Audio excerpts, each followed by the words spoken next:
রাজু, তুমি এগুলো কি করতেছো? হ্যাঁ, গতকালকে তো আমরা একসাথে ছিলাম, তাহলে আজকে কি? এটা কি দিছো? তাড়াতাড়ি এটা খুলো।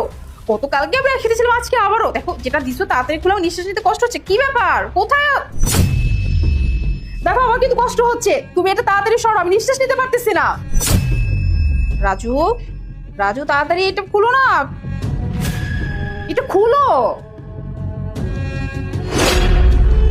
এই, কি হচ্ছে কি সব? হ্যাঁ, গতকাল কি তো আমরা একসাথে ছিলাম, কত মজা করলাম, কত কিছু করলাম, মানে আজকে আবার তোমার কি তর্স হয় না? হ্যাঁ, এগুলো কি পাগলাম, কি এটা দিলা? হ্যাঁ, আমার কষ্ট হচ্ছিল না?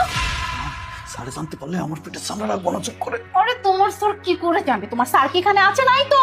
আর শোনো, তুমি এই একটু আগে যা কাজ করলে এটা করে তো আবার আমার, যাই হোক, আমার এখন ইচ্ছা করতেছে এখন তুমি আমার সাথে যাবে রুমে। আর শোনো, তোমার স্যার যদি চলেও আসে, সমস্যা কোথায়? তোমার স্যার এসে তো অনেকদিন টিপ দিবে, তাহলে আমরা যে অবস্থায় থাকি না কেন আমরা সুন্দর করে চলে আসবো। এই তাতে চলো চলো চলো।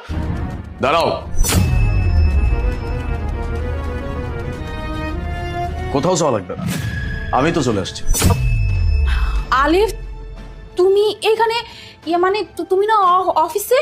সেইটা না হয় পরে বলতেছি, আগে আমাকে এটা বলো, তুমি রাজুর সাথে কি করতেছিলে? কি কি সব জাতা কথা বলতেছো? মানে রাজু ভাইয়ের সাথে আমার কি হবে? আর রাজু ভাই সামান্য একটা কাজের লোক, আমাদের বাসায় কাজ করে, আর তার থেকেও বড় কথা হচ্ছে উনি তো আমার বড় ভাইয়ের মতো, তাই না? আর তার সাথে আমি ছি ছি ছি, মানে কি সব ভাবতেছো তুমি আমাকে নিয়ে? এক্স্যাক্টলি, আমিও তো এটা চিন্তা করে এই মরে যাচ্ছি যে একটা বড় ভাইয়ের সমতুল্য মানুষের সাথে একটা মানুষ কিভাবে এরকম একটা সম্পর্ক তৈরি করতে পারে, স্থাপন করতে পারে। ছি, আমি নাকি এরকম একটা মানুষকে ভালোবাসছি, আবার তাকে নিয়ে আমি সংসার করতেছি। আলিফ চুপ করো, এসব উল্টাপাল্টা কথা বলো না। রাজু ভাইয়ের সাথে আমার এমন কিছুই নেই, আর তুমি এসব মাথায় কি করে আনতেছো? আচ্ছা শোনো, আমি যা বলতেছি এটা আমার কথা বিশ্বাস করো। আমি নিজের চোখে সবকিছু দেখছি, আমি নিজের কানে সবকিছু শুনছি। আমি তো অনেকদিন পরে বাসে আসতেছিলাম, এই জন্য আমি ভাবছিলাম যে আমি তোমাকে সারপ্রাইজ দিব, আর সেই জন্য এসেই তোমার মাথায় আমি ব্যাগ ঢুকাই দিছি। আর সাথে সাথে তুমি কার নামটা নিচ্ছ? রাজুর নাম নিচ্ছ। আমি তখনই বুঝতে পারছিলাম কিছু একটা গন্ডগোল আছে। সাথে সাথে তুমি যা কিছু বলছো সবকিছু আমি আমার নিজের কানে শুনছি। এখন নিজের কানকে অবিশ্বাস করতে বলতেছো, নিজের চোখকে অবিশ্বাস করতে বলতেছো। ছি, আমি তো কার সাথে সংসার করতেছি যে কিনা আমার পিঠ পিছে আমারই বাড়ির একটা কাজের লোক তার সাথে এরকম একটা সম্পর্ক স্থাপন করছে। আরে তোকে বলতেছি, যে প্লেটে খাস সেই প্লেটেই ফুটো। অনেক হয়েছে, আমি আর তোদের মতো মানুষদেরকে আমার বাড়িতে রাখবো না, আর তোর সাথে সম্পর্ক তার এক চুল পরিমাণও রাখবো না। বেরিয়েছ, বেরো আমার বাড়ি থেকে।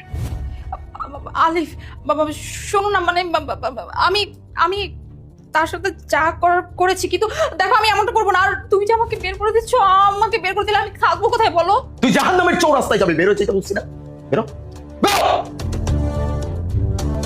বাস।